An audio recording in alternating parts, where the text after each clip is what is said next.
makes it perfect for household projects. Just $116. Bosch and Vermont American power tool accessories are all on sale.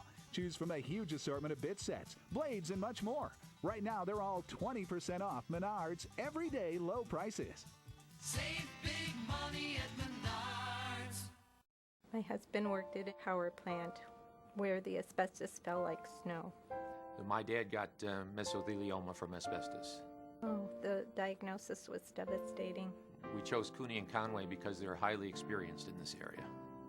They were more than lawyers. They were human beings. There was no money up front. It showed my sons that there is justice in the world. Call 1-800-360-8000. Cooney and Conway. Justice with a passion.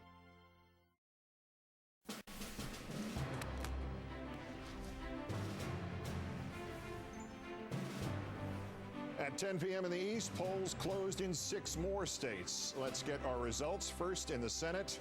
NBC News can now project, in no surprise, in Arizona, the return of Senator John McCain to the United States Senate. His toughest battle, obviously, was in the primary against Mr. Hayworth, so that's our projection in Arizona. The decision desk says in Iowa, survey says Chuck Grassley will return. No surprise there either. Now, the earliest details out of Nevada, it's not going to please you. It's too early to call. It could be too early to call several hours or perhaps days from now. And the same for Utah, where there is a similar, although smaller scale race to the one in Nevada with Mike Lee. Pennsylvania, meanwhile, has moved into the too close to call category, still with half the vote in, and the leadership there by Joe Sestak by about 20,000 votes. In Illinois, the Senate race there between Mr. Kirk and Mr. Janulius, also too close to call with nearly half the vote in and a difference of 88,000. Wisconsin, Democrats still holding out hope for Russ Feingold, but at 12% of the vote, the difference is already 49,000 for the challenger Ron Johnson, the Republican. In Colorado, also too close to call between the incumbent Michael Bennet, who does have a 50,000 vote margin over the Republican and Tea Party candidate Ken Buck, with a quarter of the vote in. There have been 3 GOP pickups in the Senate. They have been on the table since quite early in the evening. Arkansas, Indiana, and North Dakota, none of them surprises. Thus, the Senate at this hour still looks predominantly Democratic, with a pickup of 3 and a 4 margin, with the rest yet to be determined. The House number, the model keeps changing. The latest looks a little narrower than the last time we looked at this. The NBC News decision desk projection on this is a Republican margin of 45 seats, but that's plus or minus 11, meaning it could be a 56-seat Republican lead or a 34-seat Republican lead. And one other note here, with Governor Ed Rendell of Pennsylvania term limited in the race to succeed him, the NBC News projection is that the Republican Tom Corbett will pick the seat up for the Republican Party over Dan Honorado. And that is what we have to the hour at 10 o'clock with the 10 o'clock poll closings. And obviously the big headlines out of Nevada are yet to come. You know, Pennsylvania has a regular pendulum. Every 8 years it switches. But I want to get back to something that Lawrence raised, which I think is going to be a big story coming out of tonight. It's not just the case of Rand Paul, who was sort of the classic, iconic Tea Partier. It's the whole problem they have now. They have promised a lot. They're going to deal with the federal debt. They're going to deal with federal spending. That's their central claim.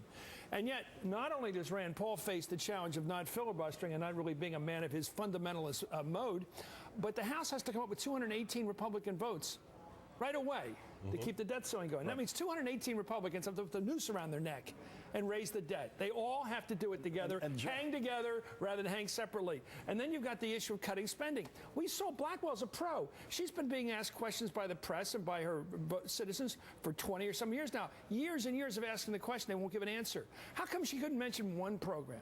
Not one federal program that was easy. And I think that's what's coming. Blackwell, I think this is a real problem for them. They have to deliver on cutting spending. The reason it's tough to cut spending is almost every spending program, from Medicare, anything, has a huge constituency. That's why it's there. And when you cut it, you get an enemy. And you saw Senator McCaskill in our interview before the top of the hour with that little the glint in her eye just grew as we were discussing her. She was discussing. Because she's a real pro. And she knows that there is as much as we like to see this in uniform components, it's not just Republicans over here and Tea Party here. There are, as we've been pointing out through the evening, as you said, Gene, which Tea Party? Which Tea Party? It's almost parliamentary, and it's exactly here are your two main parties, they're Democrats and Republicans, and how many? 16 fringe parties that are all under this banner of Tea Party, but it really is in name only, and these are the people who may hold out to vote against breathing, essentially. And I had 4 Tea Party leaders on my show last week, asked them to name me one thing they would cut. One guy named a $1 billion item that he would cut, but that was it. You can't get this answer, as we've all discovered now. John That's Boehner, the movie Dave, wasn't it? Right. They just John Boehner is the guy, as Chris Murray pointed the out, accountant came in. with all the Tea Party pressure on him, because what the Senate is going to do, whether it's controlled by the Democrats or the Republicans, is it is just going to look at the House of Representatives and say, go ahead, pass your spending cuts, we'll take a look at them. So Boehner's going to have to go first, and he has pledged tonight to the Tea Party in Liberty Township, Ohio. He has said to them, quote, "I'll never let you down." Yes, he will. He must. He cannot govern without letting them down. Okay, here's what they'll do. They'll do this across-the-board discretionary cut. Now, they'll exempt everything, but they'll do it across the board. Right. How do you do it across the board which exempts everything? It exempts all the entitlement programs because they don't want to touch them. It exempts the Defense Department. They haven't even talked about veterans issues. You've got to exempt that. You've got to exempt veterans. Veterans. So what's left? Oh, we're going to cut education? I don't even think that even. That's even tough to touch. Yeah. But the interesting thing, though, is that not only are they going to have trouble doing that, frankly, the House had, 420 bills that they passed this year with Democrats in control that never went anywhere because the Senate didn't act on them. The House passes stuff that never goes anywhere all the time. So they can live in la-la land for quite some time. I think the thing that's interesting about them on spending, though, is that people were not punished for being big spending Republicans. John Boehner's been in the Congress for 20 years. Roy Blunt, who's just won, I'm 37 years old. Roy Blunt has been an elected official since the year before I was born, including 14 years in the Congress, including leadership positions all through the George W. Bush era. People who have records of being big government, big spending Republicans won their races. So whatever the Tea Party stands for, it doesn't have anything to do with spending. They have a lot of great rhetoric around spending, but they haven't demanded anything in terms of accountability from Republicans on that issue. And so what was the Tea Party? Give you some answers, give you what are considered extremely radical answers, like not cut the federal education budget, eliminate it, zero out the department, close the building, sell it. Okay. But how much even would that be worth?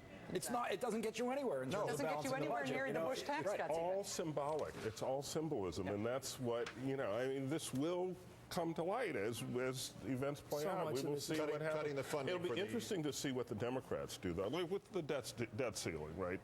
Boehner's got to get his troops in line. Presumably, Democrats don't want the country to go bankrupt. So what are they going to do? Are they going to say, we'll vote for it? We see this all the time. Democrats will do the responsible thing. They'll have enough Democrats to vote for it. It'll be passed with Democrats and Republicans in the House. Same thing in the Senate. You know, so much of this is unexamined by the press. We try to do our job, but it's not. What do you want to cut? You ask me, raise the social issues, abortion. I've tried this with people. Okay, you want to outlaw it.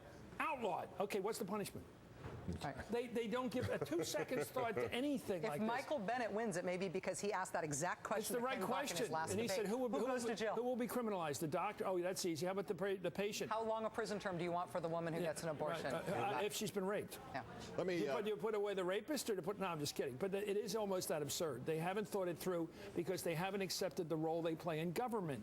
And maybe that's what Obama did wrong. The president did wrong. We haven't talked about him.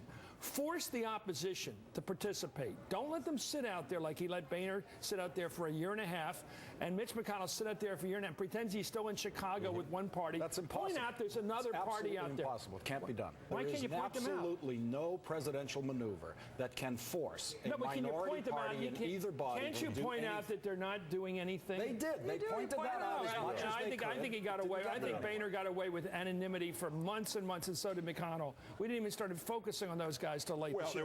There was no coordination between the White House House and any of the leadership. Nailed them. Nailed them. The House to force something as simple as a vote on tax breaks for the 98% or the 2%. We never got to that point to show that. Right. Yeah. You can't really force the minority. No, you can't force them, but you can expose them to nothing. Policy incoherence did not even have consequences in this election. Marco Rubio is the Tea Party guy. He's the fiscal conservative Tea Party guy. Marco Rubio's economic plan would add $3.5 trillion to the deficit.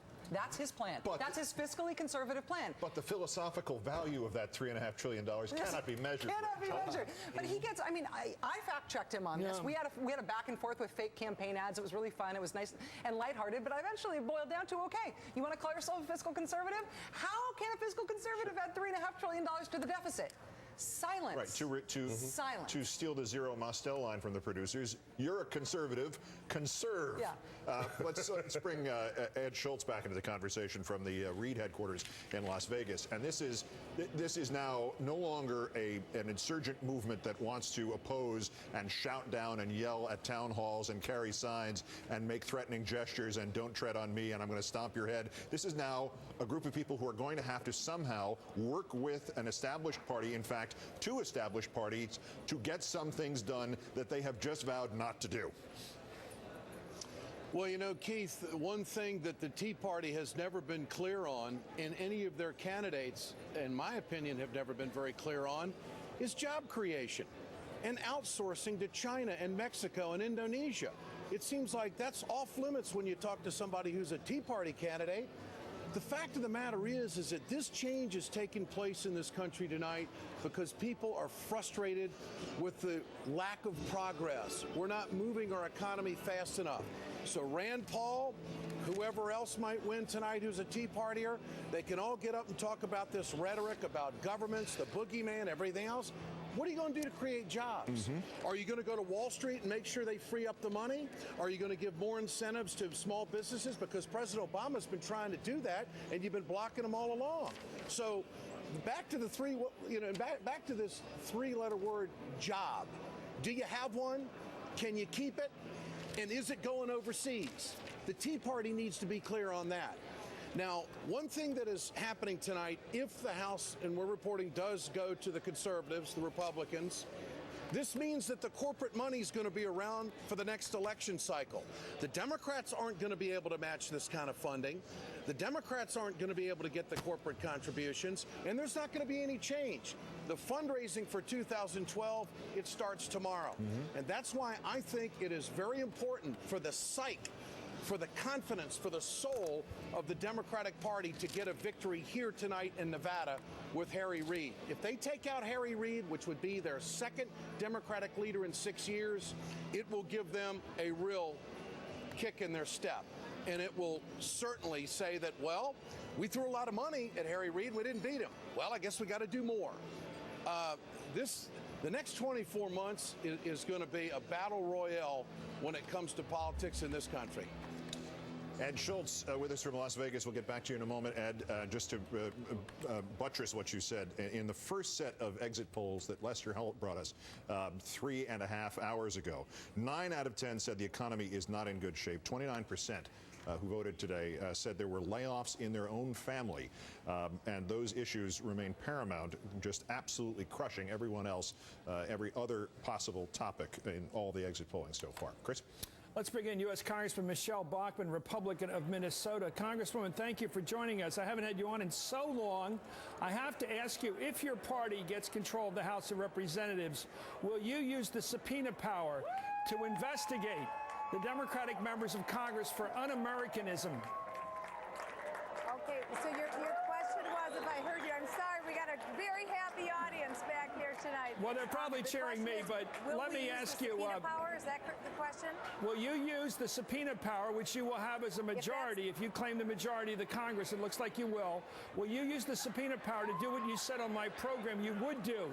Investigate the Democratic members of Congress for un-American activities.